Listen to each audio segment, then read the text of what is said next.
Bonjour à vous, nous sommes un groupe de jeunes au Smiril et cette semaine nous avons fait quelques images.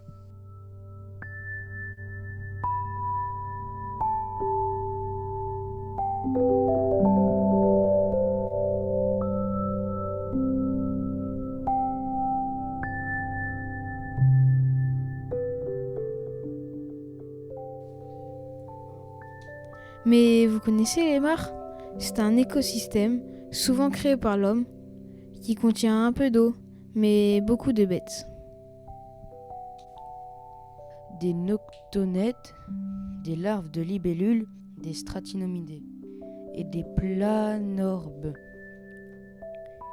Et vous, connaissez-vous ces petites bêtes? Sinon, ne vous inquiétez pas. Grâce à notre stage, nous allons vous aider à découvrir les secrets de la mare.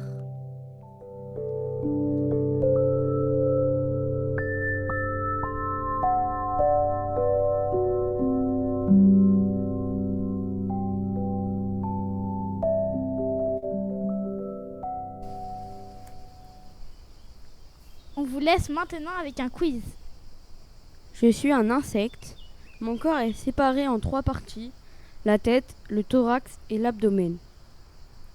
Je suis carnivore. Je mesure de 2 à 5 cm. Je vis dans l'eau. Après ma mue, je peux voler. J'ai inventé le réacteur.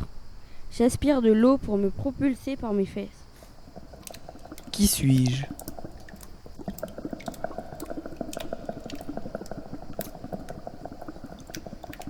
Je suis un amphibien. Je peux vivre dans l'eau et dans la forêt. J'ai des branchies et je les perds à l'âge adulte, qui sont remplacés par les poumons. Qui suis-je?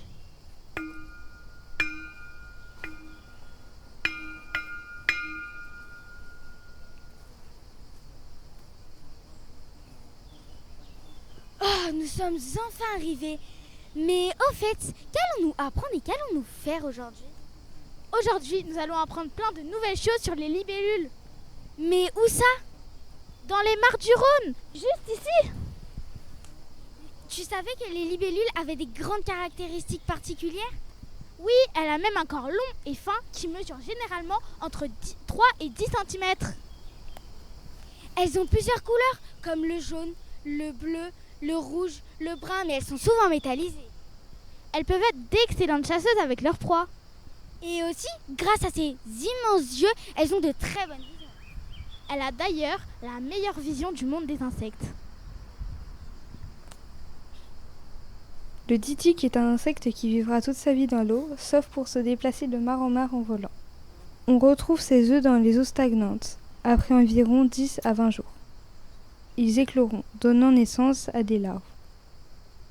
Les larves sont de grands prédateurs de 3 cm. Après 4 à 6 semaines, la larve se transforme en nymphe.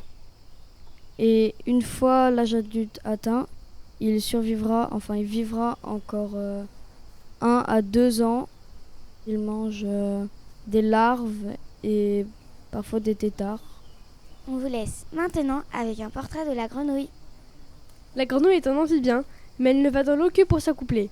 Ce n'est pas la femelle du crapaud, ils sont seulement cousins.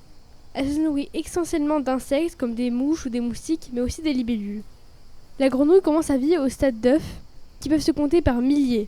Après être sorti de son œuf, le tétard se nourrira en grande partie d'algues. Au bout de 3 à 6 semaines, les pattes arrière commencent à se développer. Puis de 6 à 9 semaines, les pattes avant apparaissent. En dernier lieu, la queue diminuera jusqu'à disparaître. Et pour terminer, le tétard émerge de l'eau, ses poumons sont enfin fonctionnels. La grenouille va s'accoupler, pondre ses œufs et le cycle pourra recommencer.